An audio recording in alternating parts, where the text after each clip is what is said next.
My fiancé said, "If you really love me, delete every girl's number." I agreed and deleted her contact first. She found out when I didn't answer her 25 missed calls. I, 29M, thought I understood what love was, until my fiancé taught me how control can masquerade as love. What began as a seemingly harmless request became the spark for the most satisfying revenge I've ever pulled off. We had been together for 3 years and engaged for 6 months. On the surface, everything seemed perfect. She was stunning, successful, and adored by everyone who met her. But behind closed doors, her requests began small and eventually grew into something unrecognizable. It started with light-hearted questions about my female colleagues. She'd ask who I spoke to at lunch, why I was texting late at night, and whether any women had messaged me. I dismissed it at first, thinking it was normal relationship curiosity. But then she started going through my phone while I showered, scrutinizing my social media, and questioning every interaction I had with women. The breaking point came on a Tuesday evening. I was scrolling through my contacts, looking up an old college friend's number to invite him to our engagement party. She sat next to me on the couch, her eyes fixed on my screen. Then she dropped the bombshell. She said she had been thinking about our relationship and realized there was something that deeply bothered her. She couldn't handle me having any female contacts in my phone anymore. It made her feel insecure and disrespected. If I truly loved her, she insisted, I would delete every single woman's number to prove my commitment. I stared at her, expecting a grin or a laugh, some sign that she was joking. But her expression was dead serious. Her eyes had that hard determination I'd seen before when she decided something was non-negotiable. She explained it wasn't about trust but about respecting our relationship. Other women have no reason to be in your phone now that you're about to be my husband, she said. I asked about work contacts, family friends, even my own sister. She said work contacts could stay if absolutely necessary, but all personal female friends needed to go. As for my sister, you can always call her through your parents, she said casually.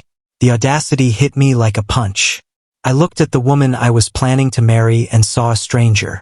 But instead of arguing, a strange calm settled over me. I nodded slowly and told her she was absolutely right. If it would make her feel secure, I'd delete them all.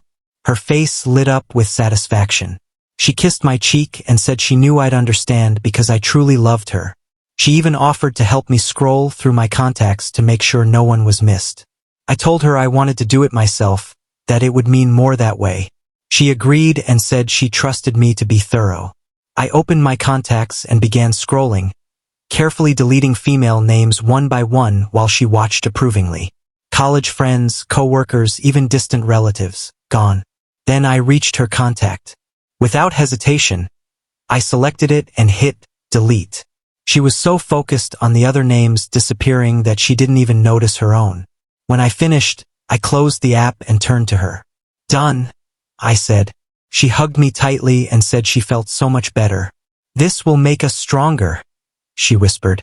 I smiled and nodded, but inside I was already planning my next move. The next evening, she stayed late at work because of an emergency.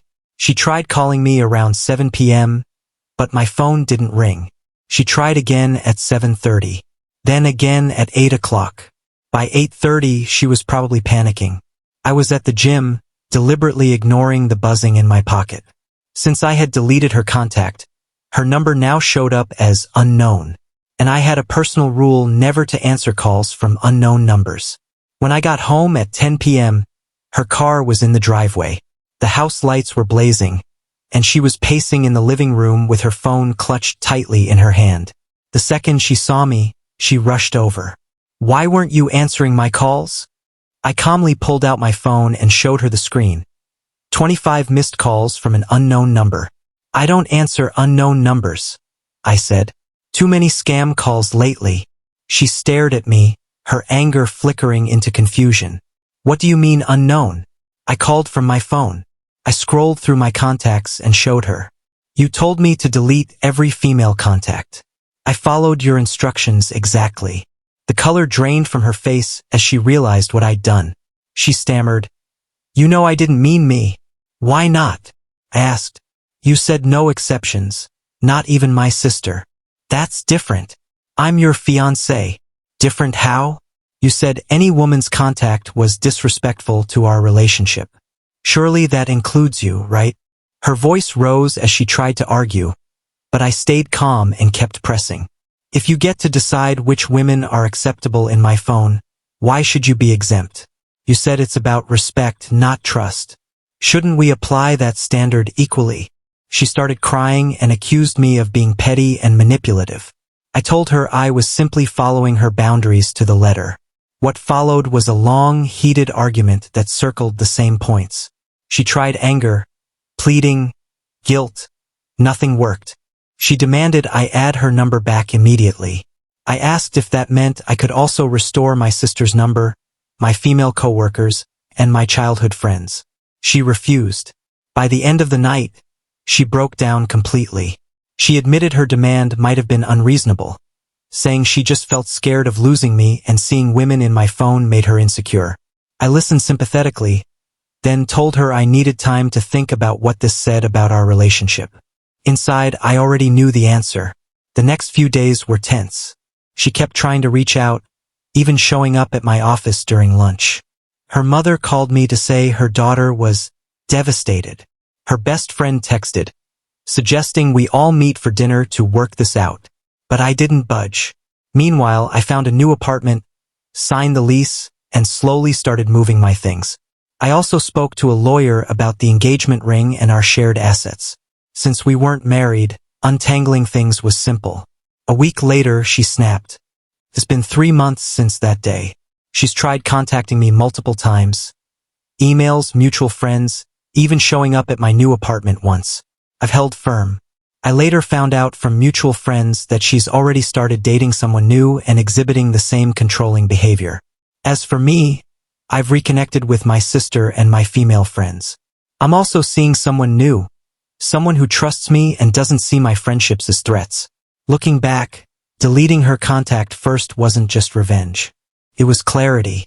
It forced her to feel the consequences of her own toxic demands. Real love doesn't suffocate or isolate. It builds trust and strengthens bonds. And sometimes the most powerful thing you can do is walk away from someone who doesn't value that. The days following our breakup were a strange mix of relief and reflection. I felt lighter, like I could finally breathe again after holding my breath for months. The constant tension of being watched, questioned, and second-guessed was gone. For the first time in years, I had full control over my own life. She, on the other hand, didn't take it well. At first, her messages were apologetic. Long paragraphs about how she realized her mistakes and wanted to work on herself. She told mutual friends she was seeing a therapist and learning to let go of her controlling tendencies. She even showed up at my new apartment one evening, claiming she just needed closure. I didn't answer the door. I knew her pattern too well by then. Every apology was just a reset button to get back the control she craved. About 6 weeks after we broke up, a mutual friend confided that she was dating someone new. The friend sounded hesitant, almost embarrassed to tell me, but I only smiled. That's fine, I said. I hope she's happy. But then he added, she's already started doing the same thing to him, checking his phone, making comments about his female friends. It's like she doesn't even realize it. I wasn't surprised. That confirmed what I'd suspected all along. It wasn't about me. It wasn't that I'd done something to make her insecure. This was her default mode in relationships. And unless she faced her issues head-on, nothing was going to change. Meanwhile, I began repairing the damage she'd caused in my own life. I reached out to friends I hadn't spoken to in ages. It was awkward at first, explaining why I'd gone quiet and admitting how I'd let someone push me away from people who cared about me. But to my relief, they welcomed me back without hesitation. My sister was especially happy. I knew something was off, she told me. You stopped coming around. You stopped laughing on calls. It wasn't you. Hearing her say that hit me hard. I hadn't realized how much of myself I'd given up to keep the peace. Dating again felt different too. I met someone who never once asked to see my phone or question my friendships. She trusted me, and that trust felt like the greatest gift. For the first time in a long time, I felt free to be myself without having to constantly reassure someone of my loyalty. Looking back, I realized deleting my ex-fiance's contact that night wasn't just a petty move. It was a turning point. By following her request to the letter, I forced her to experience the isolation and frustration she was trying to impose on me. And in doing so, I gave myself the clarity I needed to walk away. Some people have told me I was being cruel, that I should have just talked to her. I wasn't surprised. That confirmed what I'd suspected all along. It wasn't about me. It wasn't that I'd done something to make her insecure. This was her default mode in relationships. And unless she faced her issues head-on, nothing was going to change. Meanwhile, I began repairing the damage she'd caused in my own life. I reached out to friends I hadn't spoken to in ages. It was awkward at first, explaining why I'd gone quiet and admitting how I'd let someone push me away from people who cared about me. But to my relief, they welcomed me back without hesitation. My sister was especially happy. I knew something was off, she told me. You stopped coming around. You stopped laughing on calls. It wasn't you. Hearing her say that hit me hard. I hadn't realized how much of myself I'd given up to keep the peace. Dating again felt different too. I met someone who never once asked to see my phone or questioned my friendships. She trusted me, and that trust felt like the greatest gift. For the first time in a long time, I felt free to be myself without having to constantly reassure someone of my loyalty. Looking back, I realized deleting my ex-fiance's contact that night wasn't just a petty move. It was a turning point. By following her request to the letter, I forced her to experience the isolation and frustration she was trying to impose on me. And in doing so, I gave myself the clarity I needed to walk away. Some people have told me I was being cruel, that I should have just talked to her. But here's the thing, I had talked to her. I'd raised concerns about her controlling behavior more times than I could count. And every time, she twisted my words, made me feel guilty, or doubled down on her rules. Sometimes, the only way to make someone understand the weight of their actions is to let them feel it themselves. The engagement ring now sits at the back of my drawer. I didn't sell it, not out of spite, just as a reminder. A reminder of how close I came to sacrificing my freedom for someone else's insecurities. Real love doesn't demand that you cut yourself off from the world to prove your loyalty. It doesn't ask you to shrink your life to fit someone else's fear. Real love enhances your life. It trusts. It respects. It grows. In the end, the sweetest revenge wasn't ignoring her 25 missed calls or handing back the ring without a word. It was realizing my worth and refusing to settle for anything less.